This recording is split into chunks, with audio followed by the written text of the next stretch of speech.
Stage and Screen with Andy Snowden. Let us know what you want to hear on WhatsApp with the number 01978 540 410. We love local. Calon FM. Right, let's do it, shall we? What's the buzz? Tell me what's happening. What's the buzz? Tell me what's happening. What's the buzz? Tell me what's happening. What's the buzz? Tell me what's happening. I'm going downtown tonight. What's going on?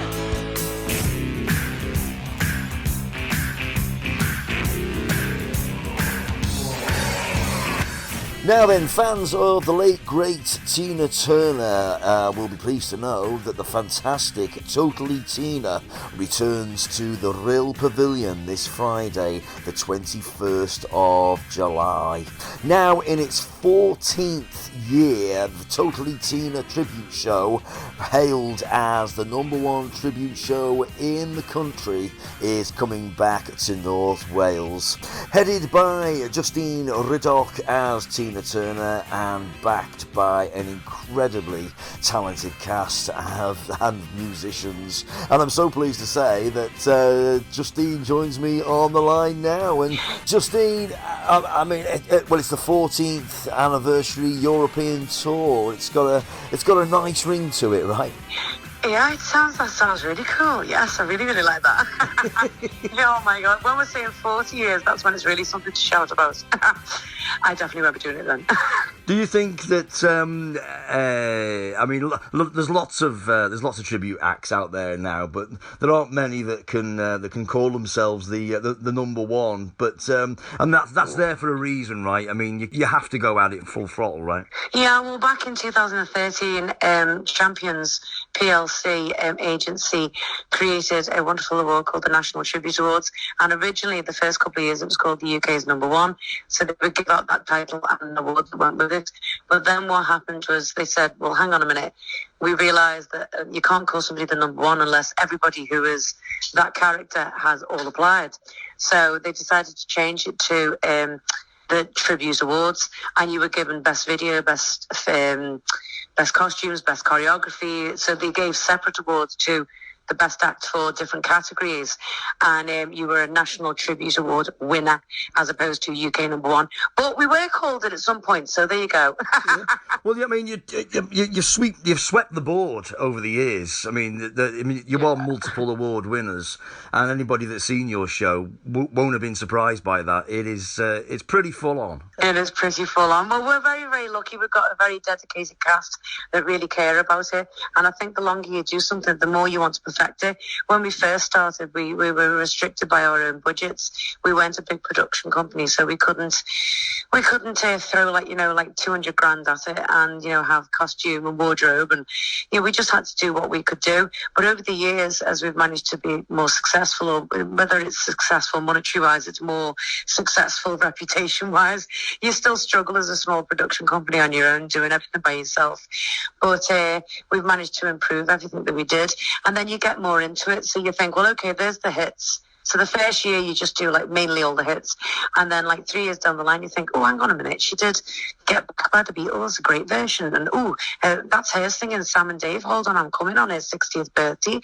And I've started thinking, well, okay, I want to integrate some of these more unusual songs into the show in a certain way. So we created the rock medley with Jumpin' Jack Flash, It's Only Rock and Roll, Get Back, The Bitch Is Back, and Honky Tonk Woman. And that's custom to Totally Tina.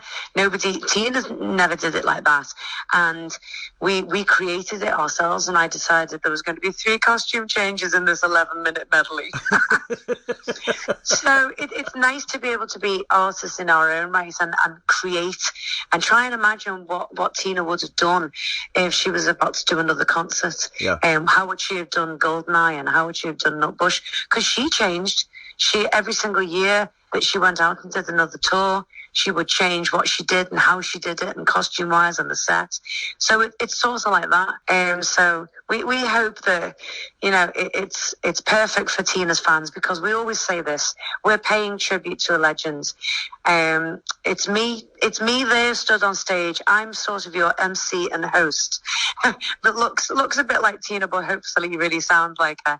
And I'm bringing all of her music to her fans it's that rather than a case of we're not replacing in any way, shape or form. Yeah. Nobody could ever replace there is anyone, Tina Turner. There always has been, and there never will be another one like her. Absolutely. But it's about celebrating her legacy and just her sheer power and everything that she went through and then came out the other side. It makes such a difference. Yeah, definitely. I mean, look, the last time we spoke was back in May last year, and of course since then we've lost the great lady, and it must have it must have an effect on you, right?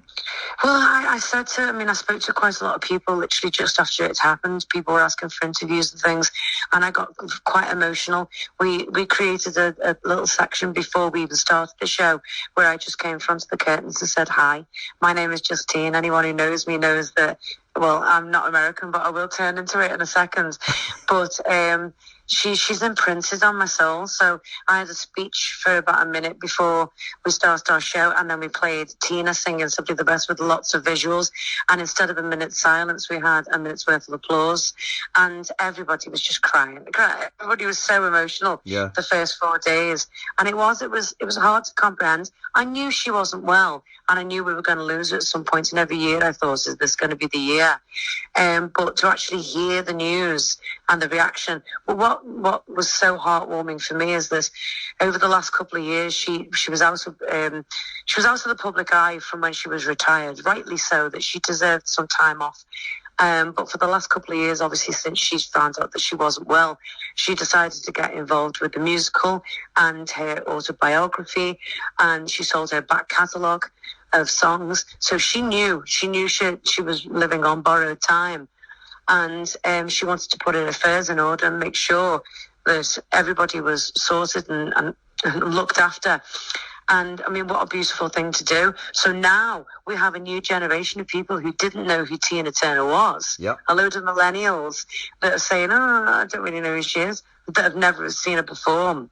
And now they're very, very aware of who she is. So the legacy that she's left is even bigger than it possibly would have been if she hadn't come out those last couple of years and promoted everything and decided to leave even more of a story. Yeah, I completely agree with you, because I think there is a tendency when something like that happens, we all have a little look back at their back catalogue, whether it be on YouTube footage or, get yourself on Spotify or something, which is what I did, funny enough, because I was watching, all the news channels were running this footage of, it was generally Proud Mary, I think, from Amsterdam that they kept playing.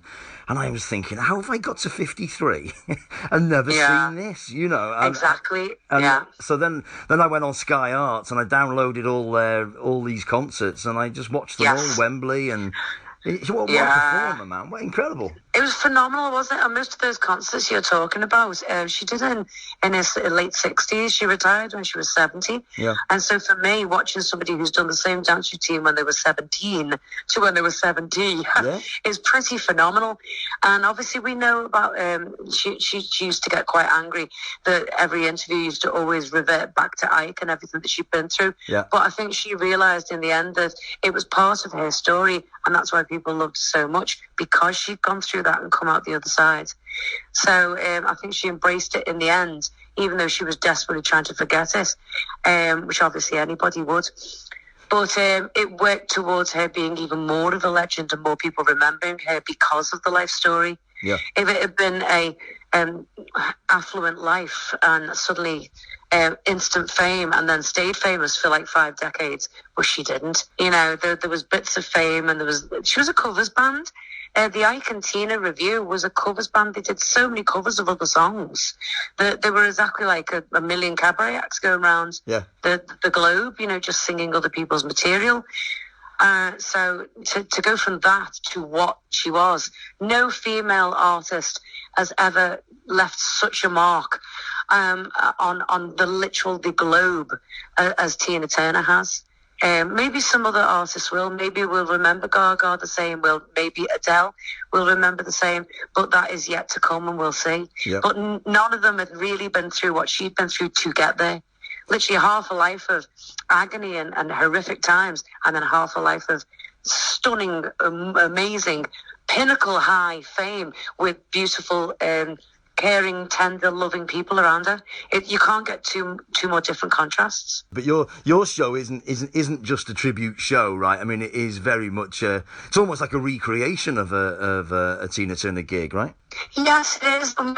We wanted it to. We didn't want it to go from start to finish to exactly map what she did, because, for instance, the 24/7 tour.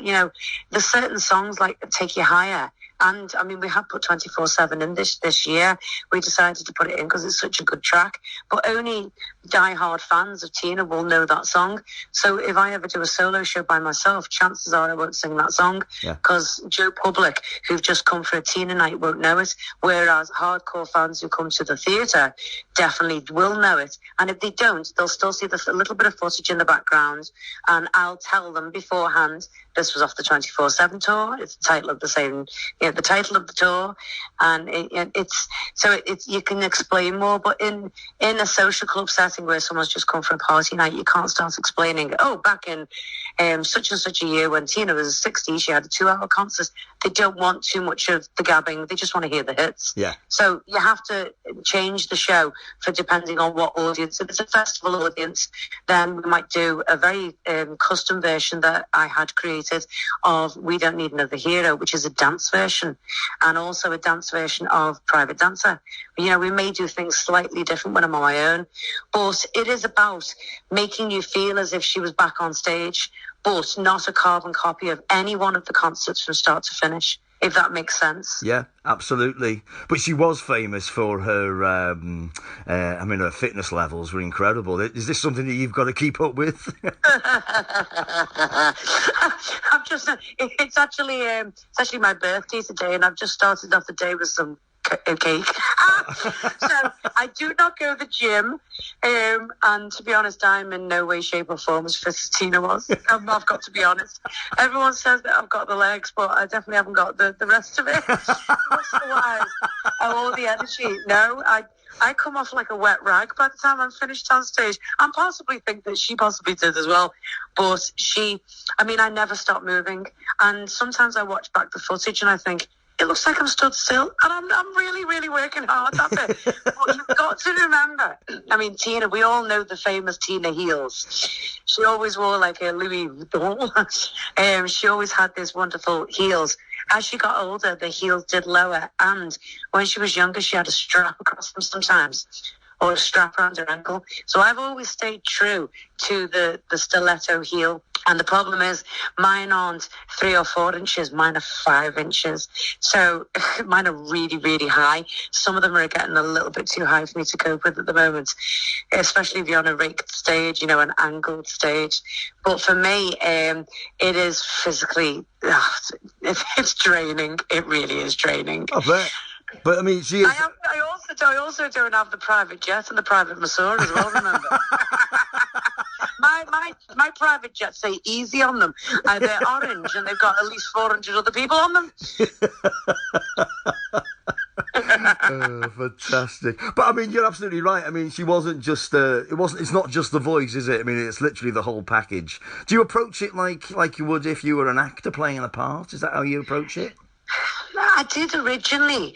I used to say hi there, here's my first concert that I did. And I actually spoke as if I was Tina, and I thought, this doesn't feel right, because I don't look enough like her. Although on stage, people say to me, I just felt like I was watching and seeing Tina. And I think, well, I've got the same hair, and I know I've been told about the legs. But physically wise, my body shape's very different to hers. So I'm not an Angela Bassett. I'm not live and slim and small and I'm tall. I always say I've got a back like a builder. Don't. No one's going to come to the show now, or they're going to come just to see this woman with a back like a builder. Look at the website, totallytina.co.uk. I don't look as bad as I'm making out here. But what you Oh, have yeah, got... I sort of approached it like that. I did actually originally watch Angela in the movie, and there was this grin, there was this smile that she did. It was a very teethy smile. And I looked and I thought, oh, what is that smile? And I recreated it in the mirror, and I thought, that looks like it. And the next time I went out, I did it, where I'd never done this strange smile before. And I shook my head, a little tiny wiggle of my head, and everyone went, oh my God, you just looked like her then. Yeah. So it's a facial mannerism, and it's a body movement more than it is anything else. Yeah. Yeah, that's the only way I can explain it. But now it's like, hi there, my name is Justine. I'll still pretend I'm American. Because they don't want to hear a Scouse Tina Turner. That's just going to destroy it. So I still say, hi, I'm Justine. I'm here as your MC, and I'm here to bring you all things that are Tina. This is my beautiful dancers, and we are here to celebrate Tina and her legacy. So now I do it completely different, which means I can use a little bit of my comedy and a little bit of me being a bit silly sometimes, a bit stupid. And I can do things that Tina didn't, because I'm reminding everybody that, well, it's me on stage, remember. I know we're celebrating Tina, but Tina wouldn't have got down on the floor and pretended she couldn't get up because she had bad knees. Do you know what I mean? But I can. I can do and then I'll laugh. Yeah. And I'll say something like, oh, if Tina had ever seen this, she possibly would have killed me. I hope she would have been happy, but, I should get up off the floor now. So it gives me as an artist a little bit of freedom to be a bit fun with the audience. But as I was going to say, what you definitely do have is a fully live band and dancers, and it's a complete spectacle, right? Oh, definitely. It's all singing, all dancing. And we have videos that I've created on the back of the screen as well. And sometimes it'll be little clips of Tina, just to remind you of what I've just said. Maybe it's her 60th birthday, and here's her walking down the stairs. Yeah. And then when we go into the verses, it'll just be graphics. So we've created some great screens. The costumes are to die for. Our costumes have so improved over the years. It's unreal, and they're very, very bespoke, handmade and custom to our show. It's only maybe 3 or 4 songs I'll copy something similar to hers. The majority of it is for something that suits my body shape in a Tina vibe. Yeah. So I don't use the down jacket, don't use the leather, don't use a lot of the different things that you see Tina in, but you'll find lots of sequins, lots of sparkle, a lot of when she was in Vegas, when she had that sort of vibe. But you've got the Vegas type body with the fringes and the sparkle and the sequins. But then you've got the hair from the last 10 years of touring in her 60s. So, because the spiky wig does not look good on me. And I've got naturally curly hair, which is exactly the same colour as hers anyway. Sounds absolutely incredible. And talking of Vegas, of course, you're about to come to Rill. You're playing... Yes. You're playing the Vegas of the North. The party capital of North Wales. There you go. Absolutely, yeah. Oh, I love Rill. Rill's great. Yeah. For years and years and years, I've been going to Rill. Many, many moons ago, I did a show called Stars in Their Eyes Live, and it was based on the Stars in Their Eyes show, because obviously, I don't know if your listeners know, but I was on Stars in Their Eyes in 2002 as Anastasia. Right. So if you type into Google Justine as Anastasia, you'll see everything. And we did a show called Stars in Their Eyes Live with Barbra Streisand, and not the real ones, obviously, Tom Jones and Elvis and Dusty Springfield, all people who have been on Stars in Their Eyes. Fantastic. And the first place that we did it before we did it in the West End was at Rill Pavilion. So Rill Pavilion holds a very special place in my heart. And this is a great story, just to bore you even more. I was asked by, do you remember Roy Walker from Catchphrase? Yeah. So Roy Walker, an agent got in touch with me and said, Roy Walker is on the Pavilion Theatre in Rill. Would you go along, and would you be a solo vocalist and just do a couple of songs before he does Catchphrase? His son, Phil Walker's going to do some comedy as well. And I went, oh, my Lord, yes, please. I was dead excited. Yeah. So I went along, and I spoke with Roy, and everything was fine, and we worked out what songs I was going to do. I actually got paid by him. So I had a check that said Roy Walker on it. And I went into the dressing rooms, and Rill has about 7 or 8 dressing rooms. And the very first one has a fridge and a couch and a guest book and all sorts of lovely things in it. So I said to my mum, I don't know which dressing room to pick, because there's only me and 2 other people here. And she said, Justine, always choose number 1. always go for the best one. Yeah. And I said, okay. So I walked into number one, and one of the tech from the theatre said to me, I'm sorry, you're going to have to move your things. That's dressing room one. That's for Roy. No wonder the champagne and the flowers. I thought it was going a bit overboard for just me. So I got out the dressing room really quick before he noticed I'd been in. I might have washed my hands in the sink, though. Well, it's. I think it's all changed since those days. They've had a renovation, and but the fish and chips in Rill are still the same. So you'll have a good time. Oh, that's it. I'm not too sure whether we've been back since. Wasn't it Rill that the ceiling collapsed? They had a massive flood, and we got cancelled. I think it was it last year? I'm sure we've been back once since. Yeah, we've been back once since. I'm just speaking with my PA there, and he said yes. We've been back once since, so we have seen it since the refurb. Yeah. Couldn't remember then. But now, because I am the boss, well, when I say I'm the boss, it sounds great, doesn't it? I'm the boss of the show. But me being the boss means I have to wash all the costumes at the end of the week. Right, okay. Yeah, so there is definitely downsides to it. So me being the boss of the show, I can choose dressing room number one now. Fantastic. I don't know if he's got a washing machine in dressing room number one, but... Oh, no, I'm not doing it while we're wearing them. Well, as I say, you're coming to the Rill next Friday, the 21st of July. It sounds like it's going to be an absolute corker. Justine Riddoch, it's always a pleasure to speak to you, my friend. Thanks ever so much for that. And you, thank you so much, Andy. Bye, everybody. Justine Riddoch playing Tina Turner in the brilliant Totally Tina. We'll be playing Rill next weekend. I shall give you all the deets and the mo. So this Friday, the 21st of July, the fantastic Tina Turner tribute, Totally Tina, returns to the Rill Pavilion. Box office number for the Rill Pavilion, 01745 33 0000. 01745 33 0000. Go on, support your local theatres, ladies and gentlemen. They won't be there forever if you don't. Stage and Screen with Andy Snowden. Let us know what you want to hear on WhatsApp with the number 01978 540 410. We love local.